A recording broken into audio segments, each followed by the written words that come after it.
नमस्कार मेरे प्यारे देशवासियों, मैं फलक इकराम, bright future public school, Sidhauli Sitapur कक्षा 7 की छात्रा हूँ। मैं आज आपको कैप्टन मनोज कुमार पांडे की जीवनी से परिचित करने जा रही हूँ। पांडे का जन्म 25 जून 1975 को उत्तर प्रदेश के सीतापुर जिले में रूड़ा गांव में हुआ था। मनोज नेपाली क्षेत्रीय परिवार में पिता गोपी चंद पांडे तथा मां मोहिनी के पुत्र के रूप में पैदा हुए थे। मनोज की शिक्षा सैनिक स्कूल लखनऊ में हुई और वहीं से उनमें अनुशासन भाव तथा देश प्रेमी की भावना संचारित हुई, जो उन्हें सम्मान के उत्कर्ष तक ले गई।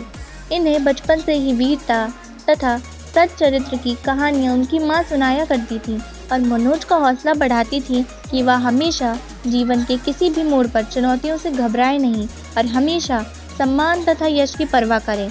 इंटरमीडिएट की पढ़ाई पूरी करने के बाद मनोज ने प्रतियोगिता में सफल होने के पश्चात पुणे के पास खड़कवासला स्थित राष्ट्रीय रक्षा अकादमी में दाखिला लिया। प्रशिक्षण पूरा करने के पश्चात वे 11 गोरखा राइफल्स रेजिमेंट की पहली वाहिनी के अधिकारी बने। जिस समय राष्ट्रीय रक्षा अकादमी के चॉइस वाले कॉलम, जहां यह लिखना होता है कि जीवन में क्या बनना चाहते हैं, क्या पाना चाहते हैं, वहां सब लिख रहे थे। किसी को चीफ ऑफ आर्मी स्टाफ बनना चाहता है तो कोई लिख रहा था कि उसे विदेशों में पोस्टिंग चाहिए, आदि आदि।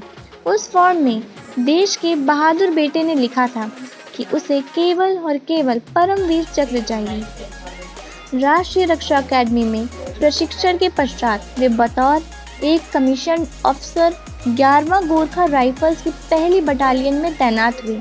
उनकी तैनाती कश्मीर घाटी में हुई। एक बार मनोज को एक टुकड़ी लेकर गश्त के लिए भेजा गया।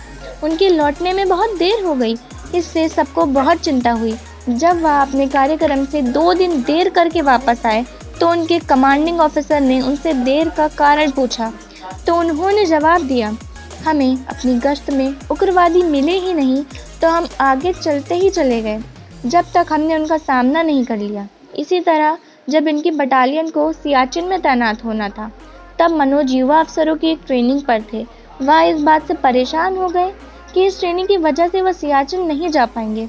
जब इस टुकड़ी को कठिनाई भरे काम को अंजाम देने का मौका आया तो मनोज ने अपने कमांडिंग अफसर को लिखा कि अगर उनकी टुकड़ी उत्तरी ग्लेशियर की ओर जा रही है तो उन्हें बाना चौकी दी जाए, और अगर कूच सेंट्रल ग्लेशियर की ओर हो तो उन्हें पहलवान चौकी मिले।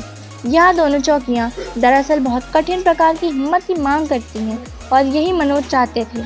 आखिरकार मनोज कुमार पांडे को लंबे समय तक 19,700 फीट ऊंची पहलवान चौकी पर डटे रहने का मौका मिला, जहां इन्होंने पूरी हिम्मत और जोश के साथ काम किया।